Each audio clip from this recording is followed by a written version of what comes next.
baik. Assalamualaikum warahmatullahi wabarakatuh. Perkenalkan, nama saya Puput Harmayaningsih dengan NIM E1E022041. Nah, jadi di sini saya mendapatkan tugas dari Bapak dosen untuk memodifikasi modul ajar yang didapatkan dari sekolah dasar. Nah, langsung saja di sini sudah terdapat modul ajar. Nah, di sini kita akan memodifikasinya karena masih ada yang belum sesuai dengan panduan dari penyusunan modul ajar. Sebelum kita memodifikasi modul ajar, perlu kita ketahui bersama bahwa saat memodifikasi modul ajar itu terdapat hal penting yang perlu diperhatikan untuk memastikan apakah materi tersebut sudah sesuai dan efektif dalam mendukung proses pembelajaran yang akan berlangsung. Nah, selain itu, terdapat komponen dari modul ajar juga yang harus dikuasai ketika ingin menyusun modul ajar. Nah, jadi komponen tersebut dibagi menjadi 3 komponen. Yang pertama itu ada informasi umum. Jadi informasi umum ini terdiri dari identitas sekolah, kompetensi awal, profil pelajar Pancasila, sarana dan prasarana, target peserta didik, dan model pembelajaran yang akan diterapkan nantinya. Nah, komponen yang kedua adalah komponen inti. Jadi komponen inti ini terdiri dari tujuan pembelajaran, pemahaman bermakna, terus pertanyaan pemantik, kegiatan pembelajaran, asesmen, pengayaan dan remedial, serta refleksi. Nah, yang terakhir ada komponen lampiran. Jadi lampiran ini berisi lembar kerja peserta didik atau LKPD. Terus terdapat bahan bacaan guru dan siswa. Selanjutnya terdapat glosarium dan yang terakhir terdapat daftar pustaka. Nah, oke, setelah kita mengetahui beberapa komponen itu, barulah kita bisa untuk memodifikasi modul-modul ini. Oke, baik. Kita akan melihat modul ajar sesuai dengan komponen yang saya sebutkan tadi. Jadi, bagian pertama itu terdapat identitas sekolah, identitas umum. Nah, bisa dilihat di sini sudah ada nama sekolahnya, fasenya, alokasi waktunya. Namun kalau kita melihat dari panduan dalam menyusun modul ajar, ini masih terdapat beberapa hal yang kurang seperti kelas. Jadi ketika memasukkan fase itu kita harus menyertakan kelas. Nah, di sini sudah ada fase B, kelas 4. Nah, selanjutnya tadi terdapat materi pelajaran. Jadi dengan adanya mata pelajaran akan memudahkan kita untuk mengetahui mata pelajaran apa yang sedang dipelajari. Jadi modul ajar yang sedang dimodifikasi adalah tentang kebutuhan dan keinginan manusia. Nah, jadi kebutuhan dan keinginan manusia ini termasuk mata pelajaran IPAS. Nah, selanjutnya kita harus menambahkan topik atau materi.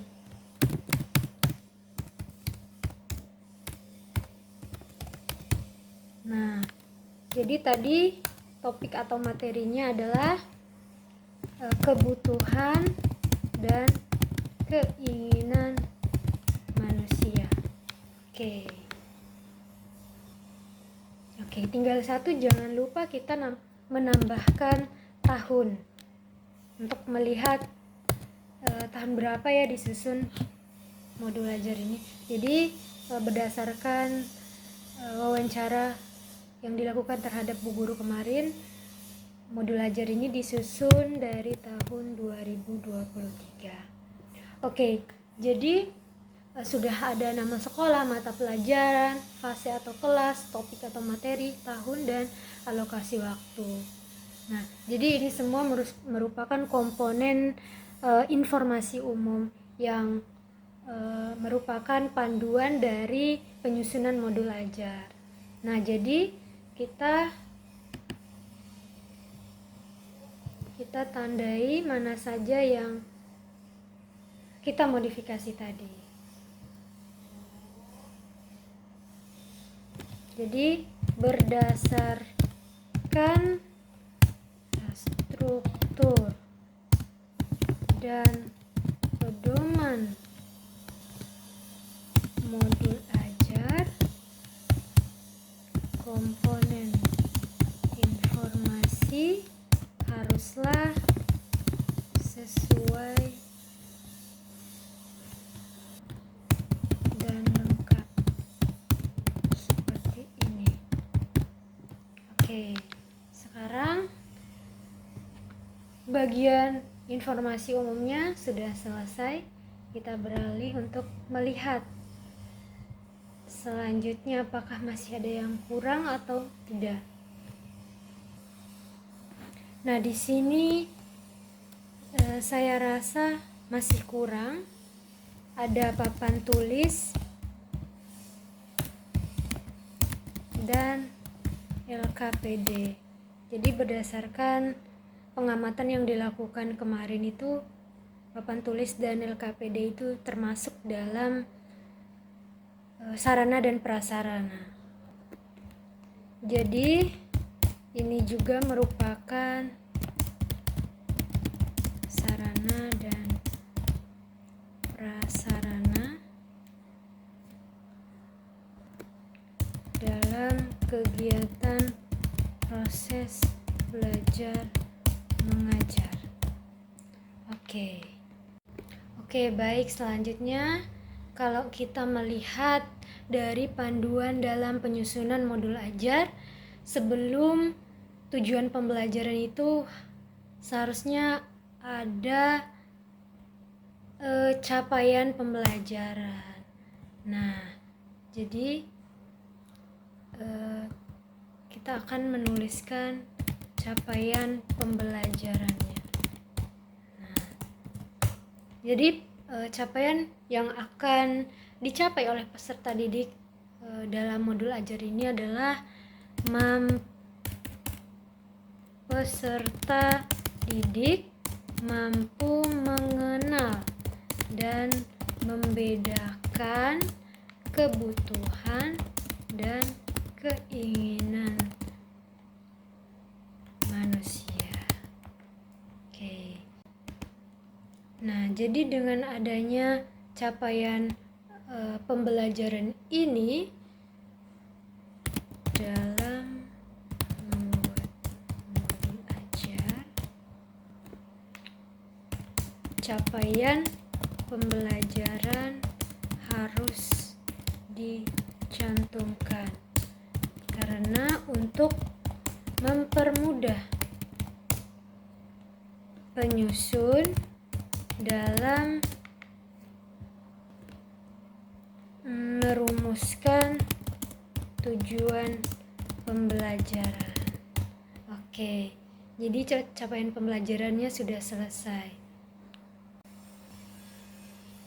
Oke, selanjutnya setelah capaian pembelajaran itu seharusnya terdapat profil pelajar Pancasila.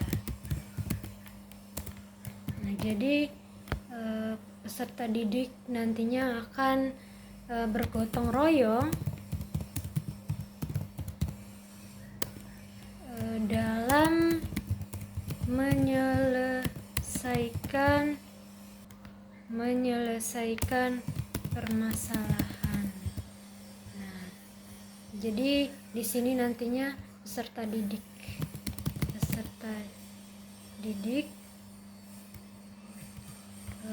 bekerja sama. Oke.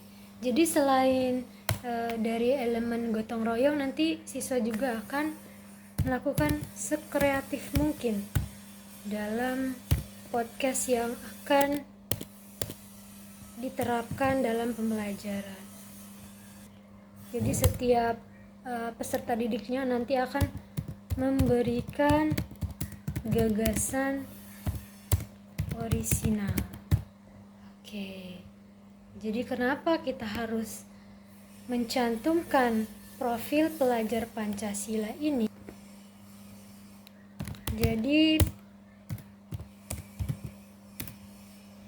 penting dalam mencantumkan profil pelajar Pancasila karena profil pelajar Pancasila ini merupakan karakter dan kumpulan nilai-nilai luhur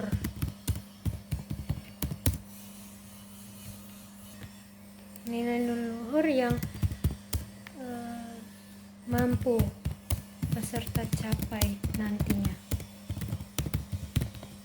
Oke, jadi itu merupakan kenapa profil pelajar Pancasila itu harus ada di bagian identitas, maksud saya di bagian informasi umum. Sebelum pemahaman bermakna ini seharusnya ada asesmen atau penilaian. Jadi penilaian yang bagaimana yang guru gunakan nantinya gitu. Dilakukan oleh guru adalah yang pertama ada pengetahuan. Nah, di sana guru melihat bagaimana yang dilakukan oleh siswa, nah berupa teks tulis. Nah, yang kedua ada menilai dalam proses. Jadi menilai proses ini bagaimana peserta didik itu menyampaikan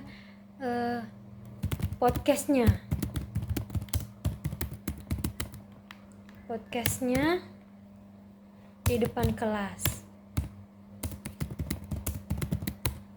Asesmen ini merupakan bagian yang terpadu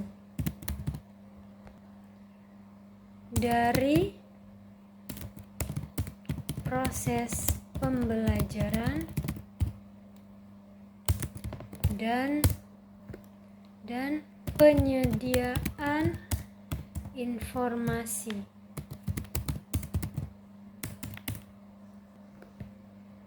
Sebagai umpan balik terhadap peserta didik, terhadap guru dan peserta didik. Oke, jadi bagian asesmennya sudah selesai. Selanjutnya terdapat 6 pertanyaan pemantik. Nah, yang pertama itu ceritakan apa yang terjadi pada setiap gambar. Apakah perbedaan dari gambar-gambar tersebut? Apakah kalian membutuhkan benda-benda pada gambar?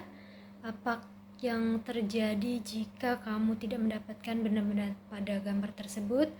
Apa yang kalian butuhkan dalam hidup? Dari kedua gambar tersebut yang telah diamati, manakah yang merupakan kebutuhan dan manakah yang merupakan keinginan?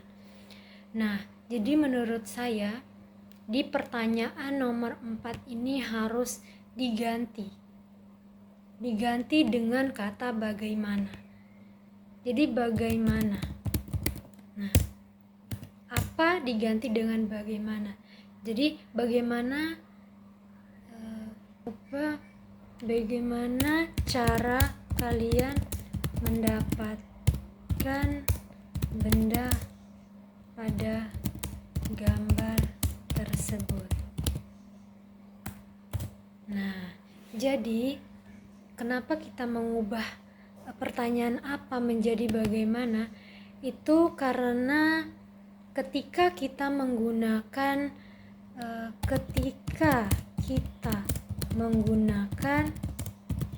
pertanyaan apa,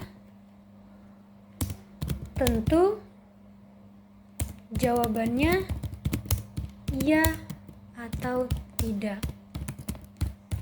Nah, sedangkan apabila kita menggunakan kata bagaimana, itu akan membuat siswa atau peserta berpikir kritis. Nah, jadi mereka nanti akan dilatih sehingga melatih peserta didik dalam mengembangkan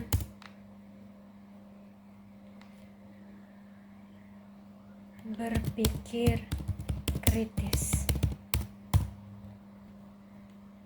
Nah, sehingga jawaban yang akan diberikan oleh siswa nantinya atau peserta didik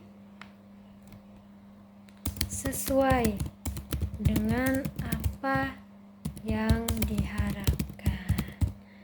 Oke, jadi menurut saya itu saja yang perlu untuk diubah pada pertanyaan pemantik. Nah, selanjutnya terdapat kegiatan pembelajaran. Jadi di sini saya rasa sudah lengkap. Hanya saja pada bagian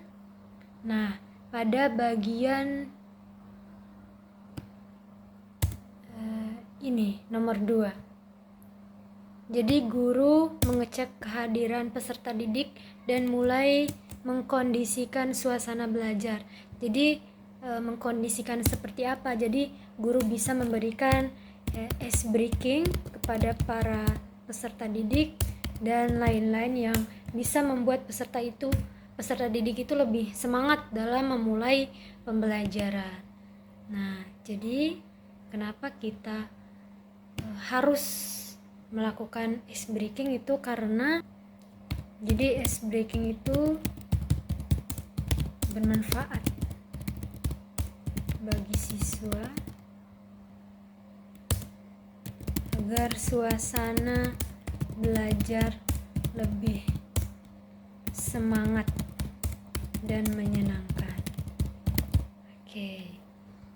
Jadi saya rasa itu di bagian kegiatan pembelajaran. Nah, kita berlanjut ke bawah di kegiatan inti. Jadi kegiatan inti sudah pas dan saya rasa tidak bisa diubah karena sudah sesuai dengan materinya. Dan begitupun di bagian penutupnya saya rasa sudah cukup sesuai. Oke, jadi ada asesmennya. Di sini ada nama siswa, kelas, dan absen. Jadi nanti guru melakukan asesmen itu di bagian ini. Jadi di bagian ini guru melakukan asesmen. Nah, ini asesmen kognitif dan psikomotorik. Nah, oke. Jadi selanjutnya ada lampiran. Oke. Lampiran. Oke, lampiran.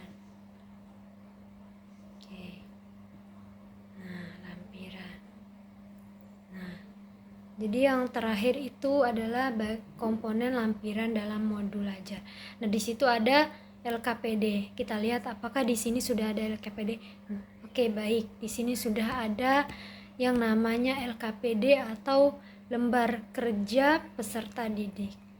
Oke, selanjutnya kita akan melihat apakah modul ajar ini memiliki bagian bahan bacaan guru dan peserta didik. Mari kita lihat.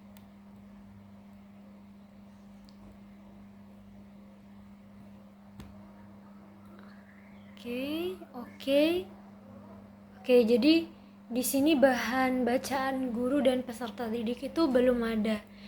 Jadi bisa kita tambah bahan bacaan guru dan peserta didik. Oke. Jadi yang pertama itu bahan bacaan guru.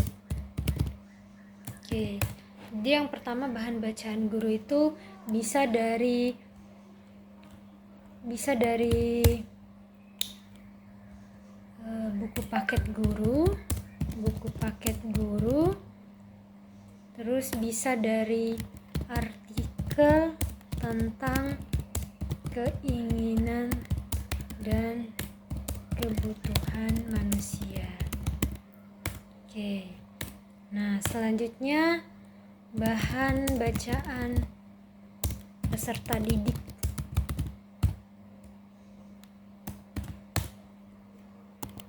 Oke, jadi bentar, kita tutup dulu.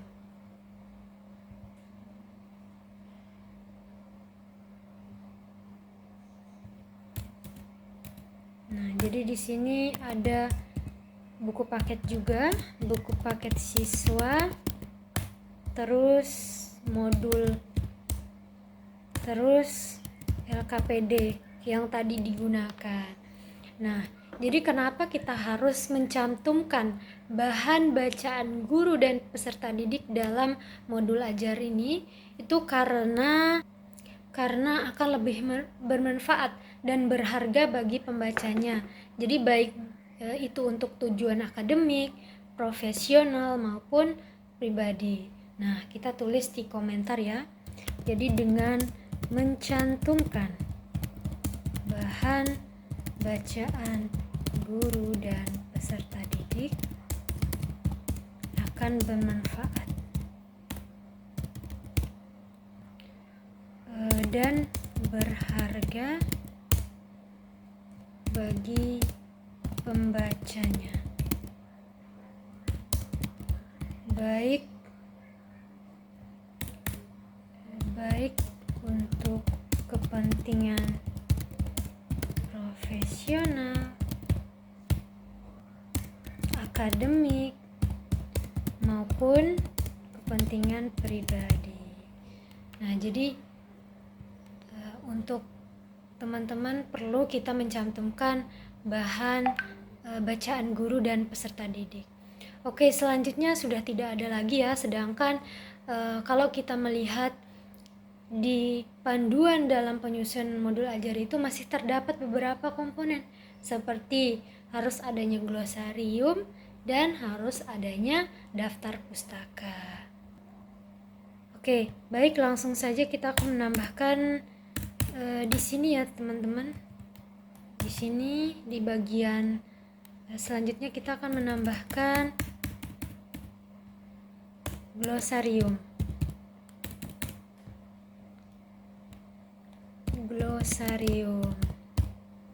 Nah, jadi kenapa kita harus menambahkan glosarium ini? Itu karena dengan adanya glosarium ini akan membantu pembaca untuk memahami kata ataupun istilah yang digunakan oleh penulis dalam modul ajar ini. Jadi agar para pembaca itu ngerti apa sih yang dimaksud dengan ini dan sebagainya. Nah, misalnya kita bisa mencantumkan kata, tadi ada kata, kita mencantumkan kata podcast. Nah, jadi kita tulis di sini podcast itu apa sih gitu. Jadi podcast ini merupakan konten audio yang bisa didengarkan secara online atau offline ya. Biasanya berupa topik pendidikan, hiburan, dan berita serta lain-lainnya. Nah, jadi ini adalah salah satu contoh bagaimana cara kita mencantumkan glosarium. Jadi kita komen dulu ya, kenapa kita harus mencantumkan glosarium ini. Oke, dengan adanya glosarium tentu akan mempermudah pembaca dalam mengetahui arti kata atau istilah yang terdapat pada modul ajar. Oke. Nah, selanjutnya yang terakhir itu harus ada daftar pustaka. Jadi ketika guru melihat dari berbagai referensi itu harus dicantumkan daftar pustakanya. Nah, di sini kita cantumkan ya, daftar pustaka. Oke. Jadi nanti di sini kita tulis sumber mana aja yang kita gunakan dalam pembuatan modul ini.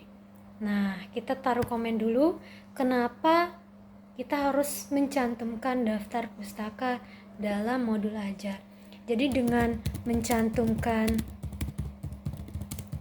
modul ajar, maksud saya dengan mencantumkan daftar pustaka dalam modul ajar,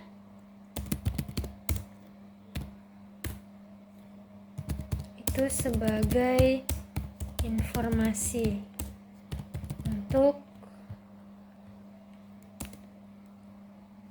referensi yang akan dilakukan oleh pembaca lainnya jika ingin dilakukan penyusunan modul. Nah, jadi selain untuk rujukan-rujukan pembaca lainnya, itu daftar pustaka ini juga sebagai penghormatan kepada penyusun atau penulis, karena bahan bacaannya dijadikan sebagai acuan dalam penyusunan modul ajar. Oke. Jadi komponen-komponen dalam modul ajar saya rasa sudah cukup. Sudah saya tambahkan beberapa dari sini.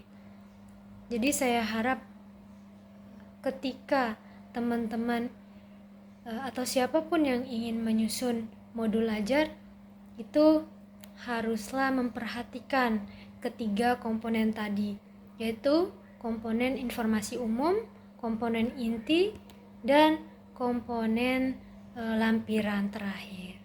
Oke, sekian dari saya. Saya ucapkan terima kasih. Bye-bye.